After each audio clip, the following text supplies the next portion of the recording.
Salut tout le monde et bienvenue sur notre chaîne.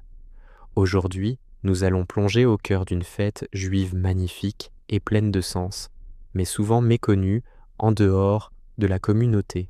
Shavuot. Alors, prenez une tasse de thé, installez-vous confortablement, car nous allons explorer ensemble ce que célèbre cette fête et pourquoi elle est si importante. Pour commencer, que signifie Shavuot? Le mot lui-même veut dire « semaine » en hébreu. La fête est célébrée 7 semaines complètes après le deuxième jour de Pessah, la Pâque juive. Vous vous souvenez de Pessah, qui commémore la sortie d'Égypte et la libération du peuple hébreu de l'esclavage. Eh bien, Shavuot est la conclusion de ce voyage. C'est le point culminant de cette période de 7 semaines, appelée le Homer. Chaque jour du Homer est compté, un peu comme un compte à rebours plein d'anticipation, nous menant de la libération physique à la révélation spirituelle. Historiquement, Shavuot a 2 significations majeures. La première est agricole. Dans l'ancien Israël, c'était la fête de la moisson du blé. C'était un moment de grande joie où les agriculteurs apportaient les bikurim, les premiers fruits de leur récolte, au temple de Jérusalem en offrande de remerciement à Dieu. Imaginez la scène, des processions joyeuses, des paniers remplis des plus beaux fruits, des chants. C'était une véritable célébration de l'abondance et de la gratitude pour la terre qui nous nourrit. Cette dimension agricole nous rappelle notre connexion à la nature et le cycle des saisons. Mais la signification la plus profonde, et celle qui est au centre de la célébration aujourd'hui, est spirituelle. Shavuot commémore le don de la Torah au peuple juif sur le mont Sinaï.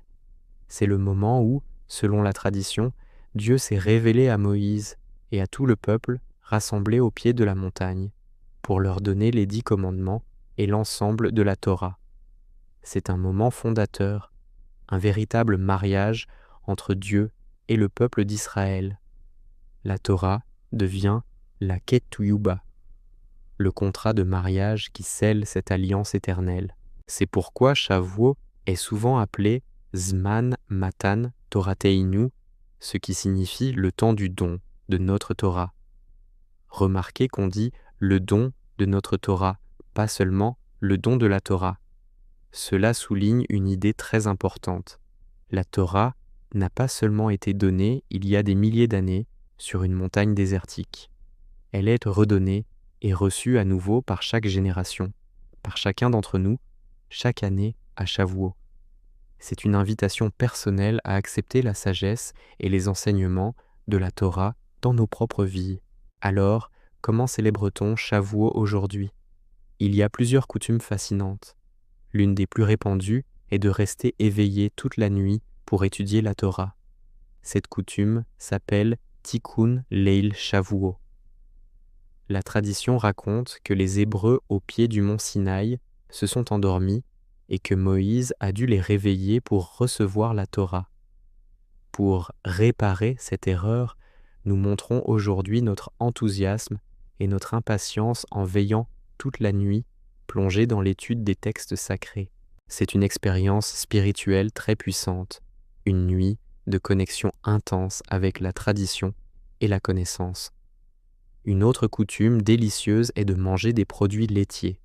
Vous verrez des tables remplies de cheesecake, de blintz au fromage, de quiche et de toutes sortes de délices à base de lait. Il y a plusieurs explications à cela.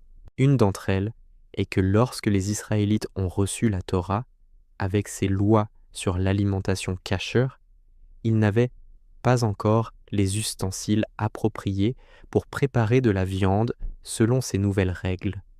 Ils ont donc opté pour un repas lacté, plus simple à préparer. Une autre interprétation, plus poétique, compare la Torah à du lait et du miel, des aliments qui nourrissent et adoucissent. Manger des produits laitiers est donc une manière symbolique de savourer la douceur et la pureté de la Torah. On a aussi la coutume de décorer les synagogues et les maisons avec des fleurs, des plantes et des branchages. Cela rappelle 2 choses. D'une part, l'aspect agricole de la fête de la moisson, et d'autre part, la tradition selon laquelle le mont Sinaï, bien que situé dans un désert, s'est miraculeusement couvert de verdure et de fleurs en l'honneur du don de la Torah. Ces décorations apportent une touche de beauté et de fraîcheur, symbolisant la vie et le renouveau que la Torah apporte dans le monde. Un autre élément central de Shavuot est la lecture du livre de Ruth à la synagogue. Pourquoi Ruth ? Cette histoire est magnifique et pleine de sens pour Shavuot. Ruth n'était pas née juive, elle était moabite. Après la mort de son mari, au lieu de retourner chez son peuple, elle choisit de rester avec sa belle-mère, Naomi, et de suivre son peuple et son Dieu.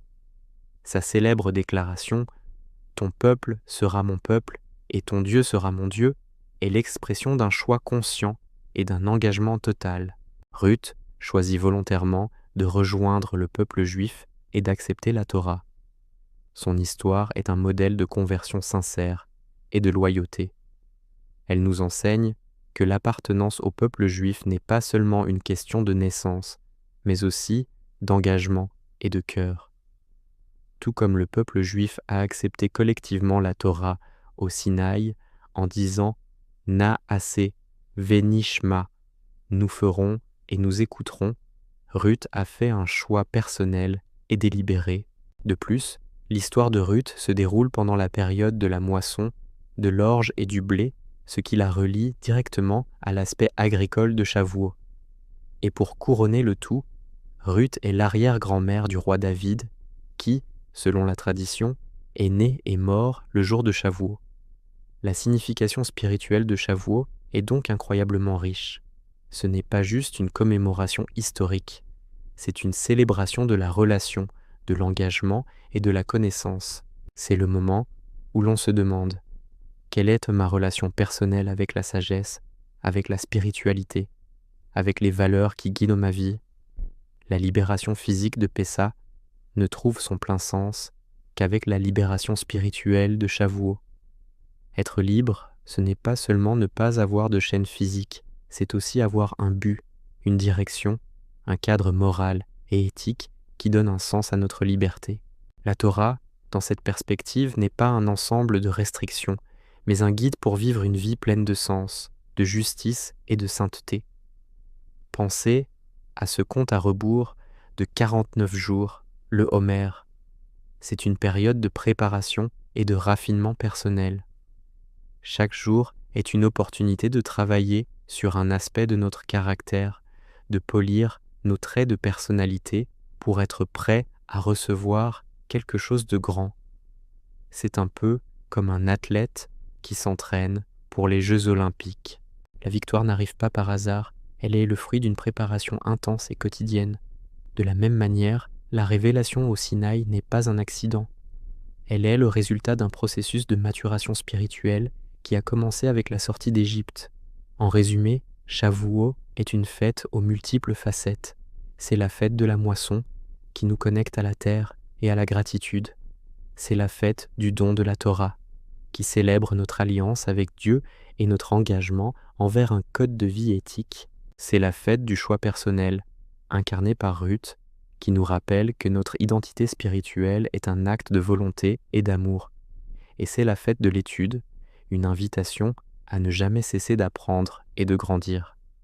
Que vous soyez pratiquant ou simplement curieux, j'espère que cette exploration de Shavuot vous a donné un aperçu de la profondeur et de la beauté de cette célébration.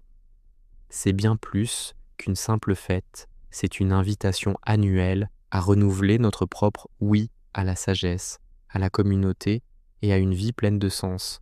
Merci beaucoup de m'avoir écouté jusqu'au bout. Si cette vidéo vous a plu et que vous avez appris quelque chose, n'hésitez pas à laisser un pouce bleu, à partager et surtout à vous abonner pour ne rien manquer de nos prochaines explorations. Dites-moi en commentaire quelle est votre coutume préférée de Shavuot ou ce qui vous a le plus marqué. Je vous dis à très bientôt pour une nouvelle vidéo. Prenez soin de vous